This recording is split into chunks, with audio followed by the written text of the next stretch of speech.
I do want to start with that and acknowledge and thank all the veterans, past and present, around the world for what they do for us and what they do for our freedom and our country, and we do greatly appreciate them here at the University of Kentucky, and I certainly do. So thank you for your service. As I mentioned after the game, just extremely difficult game. Extremely difficult outcome. Very proud of the way our team played and competed. And, across the board, really did some very good things to put our team in a position to win. As I mentioned afterwards, it's not some coaching, cliche or ways for you guys to pounce on me about it, but we have to find a way to get those yards, inches, yards, plays, critical moments. We have to find ways to execute and to make those plays happen. Right now, the way we're playing, the margin for error is extremely small, but we're playing extremely hard. Guys are doing a lot of good things. It gets down to a few plays. If you look at our league, there's probably 6 teams with a better record than us, and then everybody is lumped in there. 6, 7, from 7 to 14. It's extremely competitive, extremely close. There's plays here, plays there with all of us. And we're all trying to make those plays and win these close games. This is at least the second time this year that I come in here and you talk about a play here and a play there, and that's our job to find that. It's our job to do it. Felt like our guys again competed extremely well. We had an opportunity to win in a game like that. It was weird in this sense. We had 9 possessions in the game. That's all the offensive possessions we had was 9. And so you look at some of those possessions and they were remarkable. Of course, the start of the game, with a 17-play drive and then a quick, explosive play after the block punt, and you get a 2-play drive. But after that, so you're talking about 7 possessions the rest of the game, and the last 3 ended on downs. And that's, the key, as we all know, that comes down to winning and losing. Converting a few of those at the end, or converting one of those at the end. That's compounded by a missed extra point again, or, it is different. It's different in maybe possession 7, 8 as far as how you're trying to move the ball to get a field goal, if nothing else. And even at the end of the game, we could have got the field goal to tie. So we got to get that fixed. I don't have an answer for that other than to continue to work with the kickers that we have and build their confidence and get them better, because I know they can do it. So there's a lot of good, and there's a lot of things we need to get cleaned up and improve on. How difficult is it to evaluate the direction of the offense? On the one hand, you average 17 points a game, which puts a bunch of pressure on your defense and your special teams. But on the other hand, if you get 2 yards at the end, you're 3-1 with that offense. How do you make those decisions? Yeah, it gets difficult. It really does. We kick that around every week, and as you know, and you watch our games, every play, every possession is critical. Even, whether you throw it or run it, because, we have a lot of explosive runs in that game.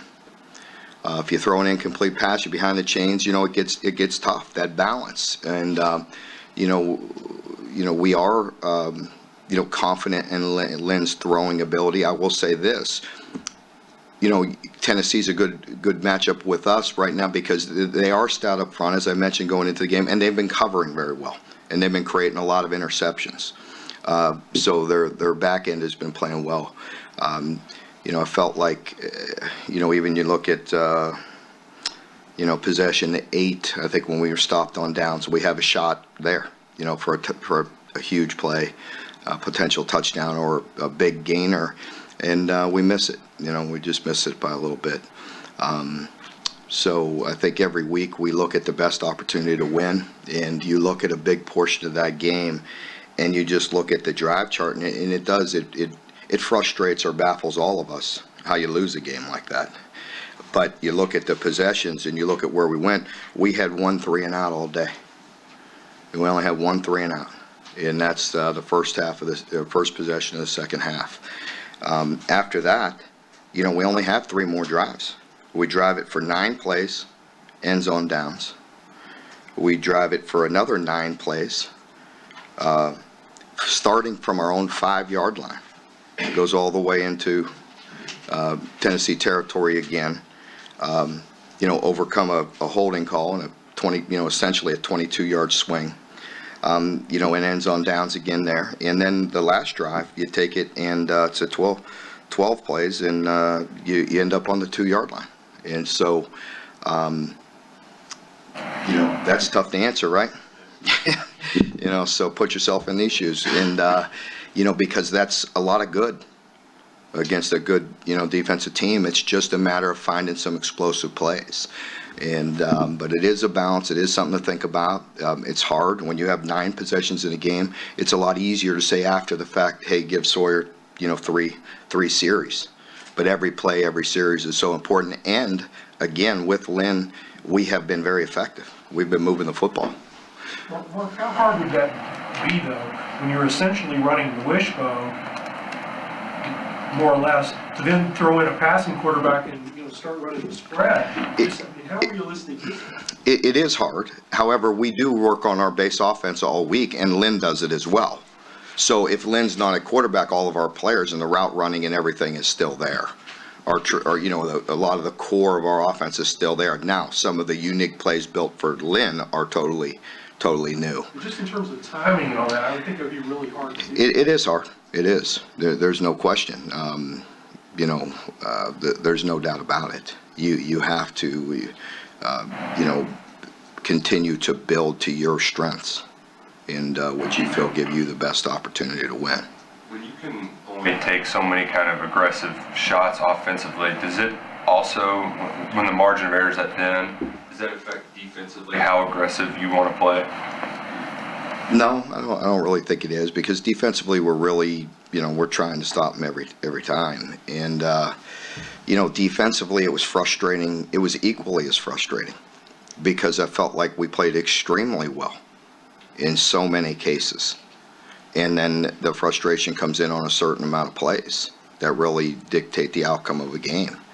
And, was it, I think they had 11. 3 of their third downs on that first drive is Yeah. when they converted them.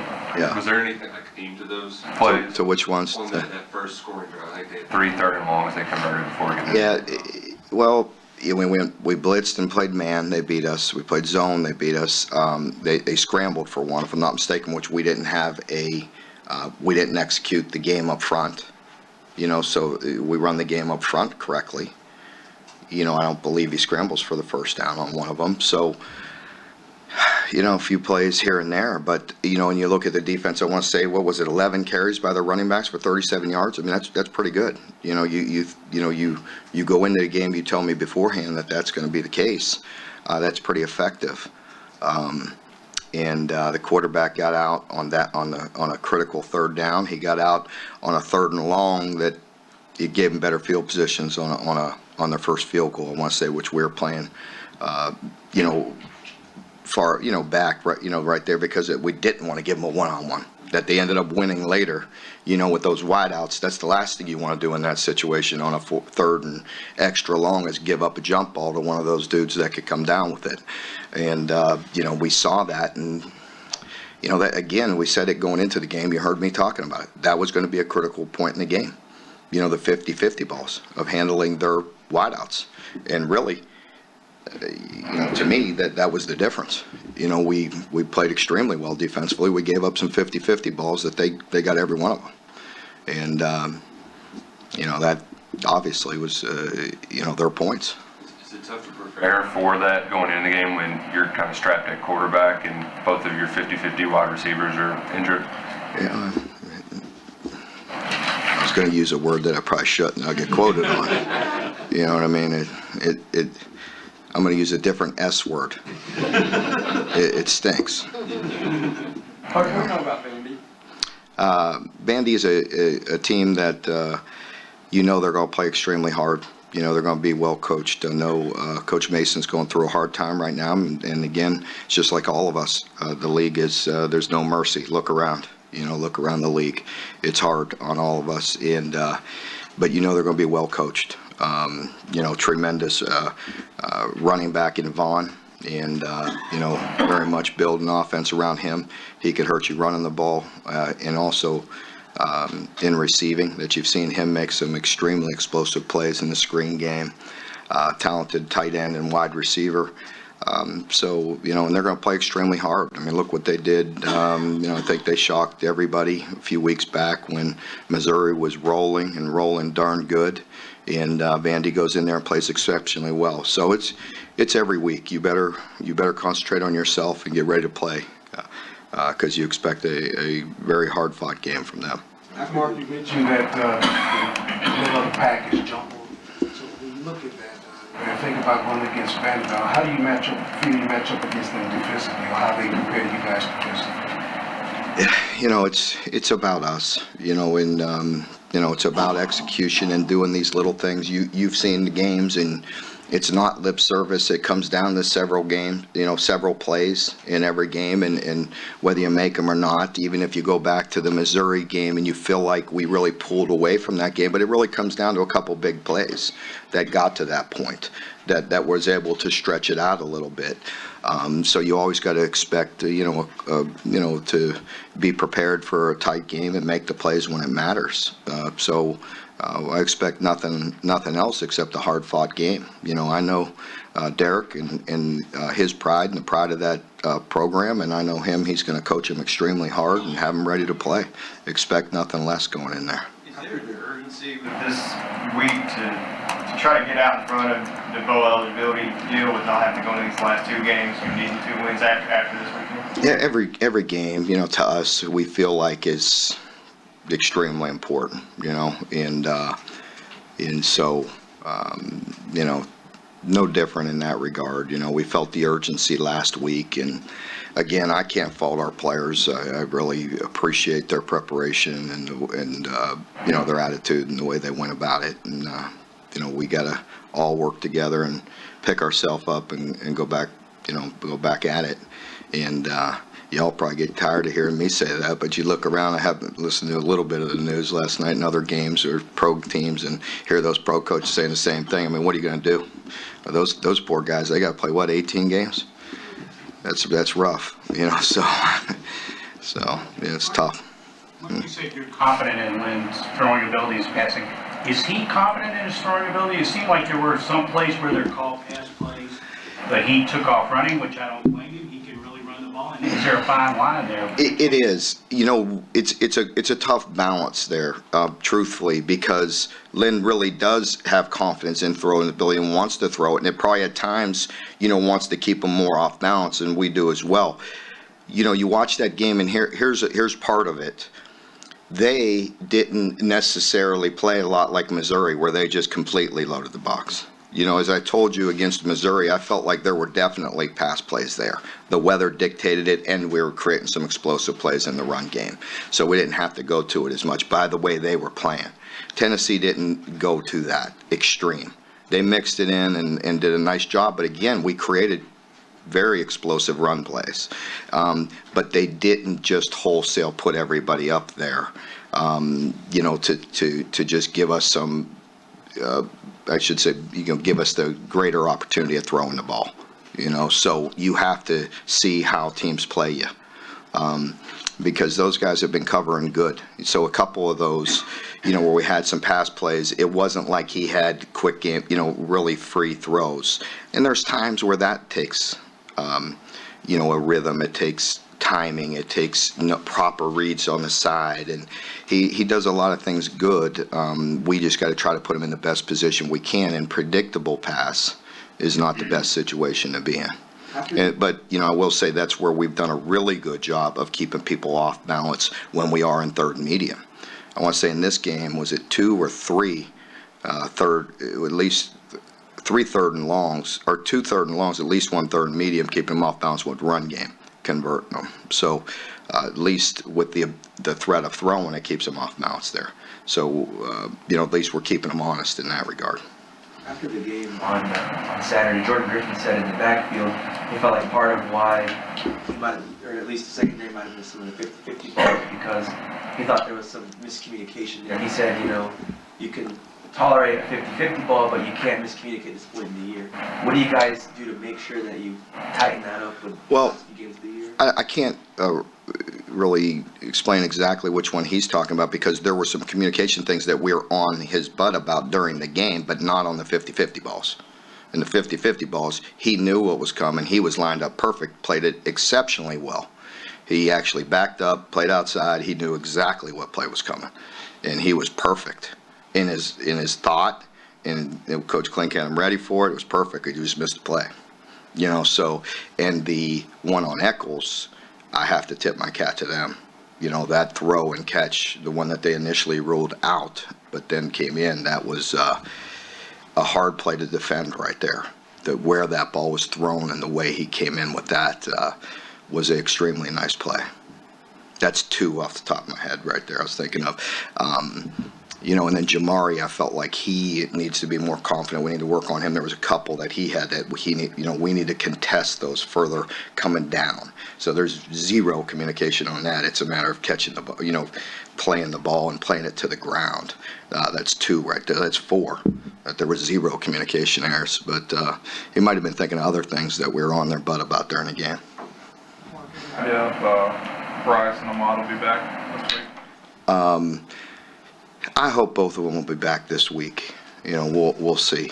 I was told that both of them were close. Both of them were better today. So hopefully they'll be out there. After the game on Saturday, you lamented how, especially in short yardage situations, your team was so one-dimensional. I mean, if Sawyer really is healthy, why the hesitancy in maybe putting him in and giving yourself another dimension? I don't recall exactly if I phrased it exactly how you just did right there, but as I mentioned, if you go through that game and you really study it and watch it and you look at the drives and the efficiency that we did have, it was extremely good. Now, with that being said, understanding that we have to cap off a few plays, but getting to that point, the efficiency was pretty darn good. So, that is a tough balance right there, and it's a fair question. It's hard to do. Put it like this, the last three drives, 9 plays, 12 plays, you get that one in, and I do that something different. You're sitting here calling me a complete idiot, right? I mean, right? You get that last 2 yards, what are you all saying? Really, think about it. What would you say to me then? Last week, a lot of fans are worried about you heading to Florida State. And the past few days, some people are trying to fire you. What are you just making?